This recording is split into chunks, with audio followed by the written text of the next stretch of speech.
stronger leader than President Obama. Other Republicans have strongly objected to that. Trump also defended this comment about the Iraq War. To hear Hillary Clinton say that I was not against the war in Iraq. I was totally against the war in Iraq. You can look at. But listen to what Trump said on the radio with Howard Stern in September 2002, before the war began. Are you for invading Iraq? Yeah, I guess so. Kellyanne Conway, Donald Trump's campaign manager, is here in Studio 57. Welcome. Hi, thanks for having me. So was Donald Trump for the Iraq War or against it? He was a private citizen who was against the Iraq War. You heard him with Howard Stern say, yeah, I guess so. Had he been in the United States Senate, he would have casted a vote against the Iraq War. How do we know that? Because he said so. The same thing that Senator Obama said he would have done in 2008, and everybody just took him at his word. But the point is, as you know, he constantly says, I was always against the war. Here he says, I guess I would support it. That's a contradiction. Not really, Charlie, and here's why. He's on a radio show. Hillary Clinton went into the well of the United States Senate representing this state of New York and cast a vote in favor of the Iraq War. But this is not about Hillary Clinton, it's about Donald Trump and what he said, because she has acknowledged that vote and acknowledged it was a mistake. He has not, and he wants to have it both ways. He has acknowledged that her vote in the Iraq War was a mistake. He agrees with her that it was a mistake. No, but he has not acknowledged that at one point he said he was for the war. Why can't he simply say that? At one point I was, and then I changed my mind. Because there are other public statements that he made contemporaneously with that, including the Esquire magazine interview where he gives a much longer answer about why he thinks it was a bad idea. And he's very clear now about how it did not work. It was a disaster. And it cost thousands of American lives. It cost trillions of dollars to this country. And most Americans agree with him. This is a contrast choice election. I think the choice on who was there voting for the Iraq War and causing our men and women to go over there and agreeing with the Bush view of going to war was Hillary Clinton. She was in the United States Senate. Kellyanne, let me ask you, why does Donald Trump and Mike Pence keep praising Vladimir Putin? They're not praising them, so he's not praising them so much as saying that we'll work with people. Anybody who wants to help stop the advance of ISIS will be welcome in a Trump-Pence administration to do so. No, you say that he's a stronger leader than Barack Obama seems to be praising Vladimir Putin. What he said was he's seen as stronger in his country, and he also said, if you pull the whole quote, he said he doesn't agree with that form of government, but that in that country Vladimir Putin is stronger. It's very simple, Gail, in that as president he would like to not do a Russia reset. I mean, that was a disastrous idea, really embarrassing if you go back and look at the clip of Hillary Clinton walking over with some reset gadget. Maybe this is a better way to ask it. What do you mean he's been a stronger leader? What does that mean, that Vladimir Putin has been a stronger leader than Barack Obama? He said, what Mr. Trump said is that Vladimir Putin was a stronger leader in Russia based on a system that he does not agree with, if you look at the full quote.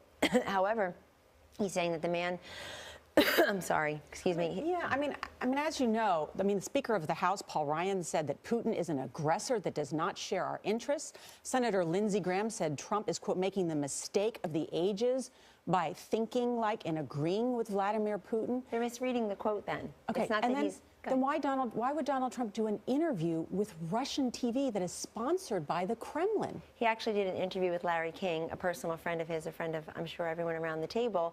And he said he was doing it for his podcast, didn't know it would be on Russian TV. But what he said there was... How does something like that happen, that the campaign doesn't know that his words are going to be played on Kremlin State TV? Larry King was doing the interview for Kremlin State TV. For his podcast. I wasn't involved in that interview. However, I will tell you that he was doing it as a favor to his friend Larry King, and it was Larry King has a podcast. But the point is the same. But the point is the same. But the point is the same. It's that one of the two candidates running for president as we speak was the Secretary of State and was a United States Senator. He has been a private citizen expressing his views. It is her record that people are scrutinizing now. She made terrible decisions. She went against the military brass when they said don't do Libya. She went against the military brass when people wanted her to recognize Boko Haram as a terrorist organization. They've used innocent little girls as suicide shields. I mean, you keep referring to her, and we will talk about her record when her running mate is here later in this program. Just one last question. North Korea. What would Donald Trump do if North Korea has ballistic missiles that can carry nuclear weapons to the continental United States? Well, he wouldn't do what's being done now with the president over in Asia talking about Donald Trump instead of really talking about North Korea. You always refer to what the Democrats are doing. Election. What would he do? He wants to be president. What would he do if North Korea had the capacity to deliver a nuclear weapon to the United States? Donald Trump would be, first of all, his entire America First campaign doctrine is that he would always look out for the interests of this country. And North Korea and the rest of the world would know, Charlie, that President Trump and Vice President Pence aren't messing around with anybody who's trying to threaten our lives. I mean, the generals that I hear and the national security experts that I hear talk about nuclear capability being nothing short of devastating. What would he do about North Korea if they had the capacity? Would it be diplomatic or military response? He would make sure that they would never use it. How? He's not going to reveal all of his plans now. He's made that very clear. And maybe somebody can ask him in a debate. But the fact is that this entire world would be put on notice that there's a strong leader in the White House. There would be no failures in Syria, in Libya, in Benghazi. There would be no Russian reset. There would be no advance of ISIS, who our own president called the JV team. But Kellyanne, he doesn't want to reveal his plans. How can voters make a decision if they don't know what he says he will fight ISIS and he will take care of ISIS, but he said, I don't want the enemy to know what I'm going to do. How can voters make an informed decision if they don't know how he's going to do this? The informed decision, Gail, is we already know what she would do. I mean, President Obama called ISIS, the JV team, said they were being contained right on the eve of them exactly executing another awful attack on innocent people in Europe. And so the birth and growth of ISIS happened in the last 3 years alone.